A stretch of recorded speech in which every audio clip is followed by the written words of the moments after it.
केजरीवाल की गिरफ्तारी। एक कविता पाठ आखिर क्या है, इसे समझना बेहद जरूरी हो जाता है। समझिए इस स्पेशल रिपोर्ट के जरिए कि आखिर घोटाले का यह पूरा कविता पाठ है तो क्या है।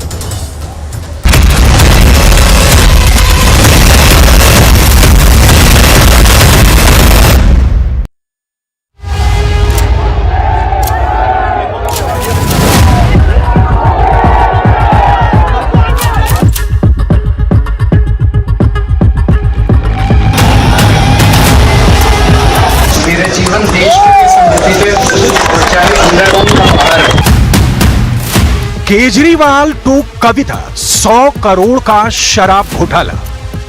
100 करोड़ रुपए के दिल्ली शराब घोटाले को पूरी तरह से समझने के लिए जरा इन दो तस्वीरों को देखिए। ईडी के दावे के मुताबिक दिल्ली के मुख्यमंत्री अरविंद केजरीवाल और बीआरएस चीफ केसीआर की बेटी के कविता 100 करोड़ के शराब घोटाले में मुख्य रूप से शामिल है।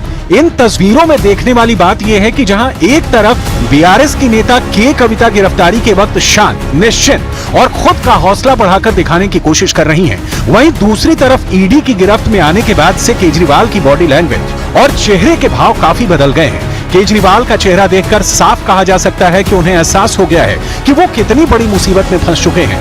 हम इन दो तस्वीरों से आपको यही समझाने की कोशिश कर रहे हैं कि के कविता और केजरीवाल दोनों शराब घोटाले में फंसे हैं, लेकिन के कविता केजरीवाल की तुलना में ज्यादा कॉन्फिडेंट लग रही हैं। आखिर इसकी वजह क्या है? क्या के कविता केजरीवाल के लिए शराब घोटाले में बड़ी मुसीबत बन चुकी हैं? शायद केजरीवाल के दिल में इसका डर बैठ गया है।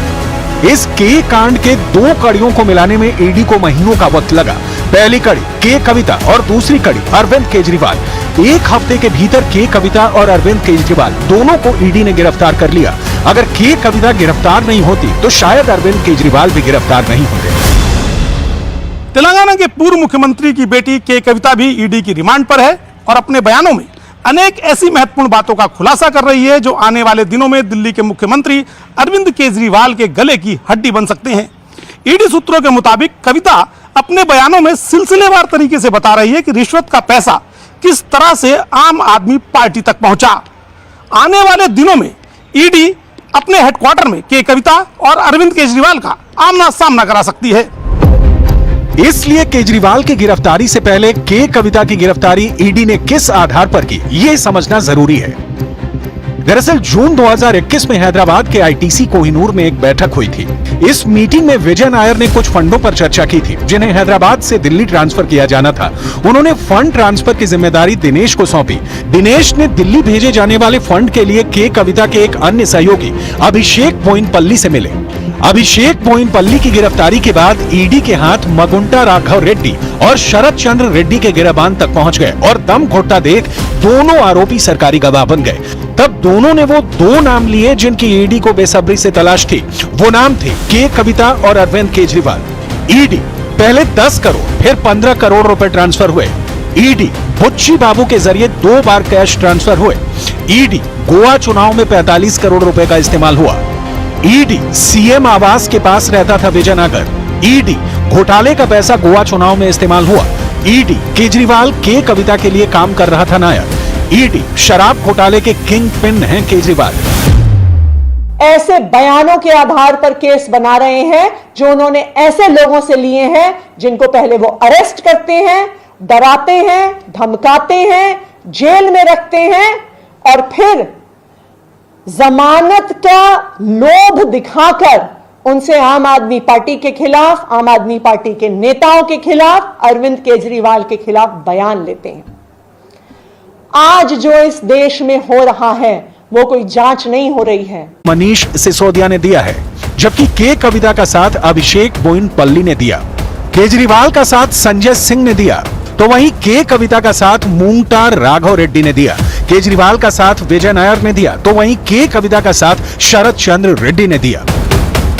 ये उत्पीड़न की राजनीति है, प्रतिशोध की राजनीति है और इसमें दो राय नहीं हो सकती कि विपक्षी एकता से इंडिया गठबंधन, जो न केवल गठबंधन है पर जनबंधन है, उससे घबराई हुई है बीजेपी, बौखलाई हुई है।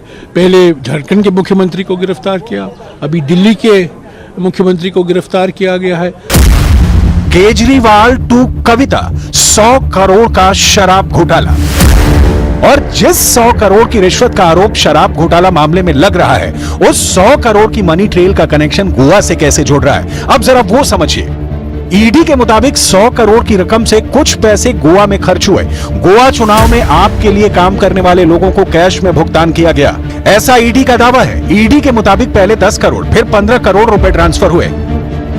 सत्य तो ये है, 2024 में चुनाव में जनता कभी भी ये अली बाबा और 40 चोर वाली टोली पे विश्वास नहीं करेगी, जिसका नेतृत्व अरविंद केजरीवाल और राहुल गांधी कर रहे हैं। I have made allegations which are borne out from the record. Whatever evidence is there, we are given to the ED जानना चाहती है कि रिश्वत का जो पैसा के कविता और उसके सहयोगियों के जरिए आम आदमी पार्टी तक पहुंचा, उसका रूट अरविंद केजरीवाल तक कैसे था, उसका मनी ट्रेल अरविंद केजरीवाल तक कैसे पहुंचा, यह पैसा गोवा सीधे भेज दिया गया या फिर यह पैसा दिल्ली होते हुए गोवा गया। इस मनी ट्रेल को पुख्ता करने के लिए एनफोर्समेंट डायरेक्टरेट जल्द ही अनेक दस्तावेजों और गवाहों से अरविंद केजरीवाल का आमना सामना कराएगी। अब ईडी के कविता और अरविंद केजरीवाल को आमने सामने बैठाकर पूछताछ करना चाहती है, लेकिन उससे पहले के कविता से रिमांड के दौरान मिली लीड पर ईडी ने सवालों की लिस्ट तैयार की है, जिसके जवाब वो केजरीवाल से मांग रही है। प्रधानमंत्री नरेंद्र मोदी 2 दिन के भूटान दौरे पर हैं। आज जब पीएम मोदी भूटान की राजधानी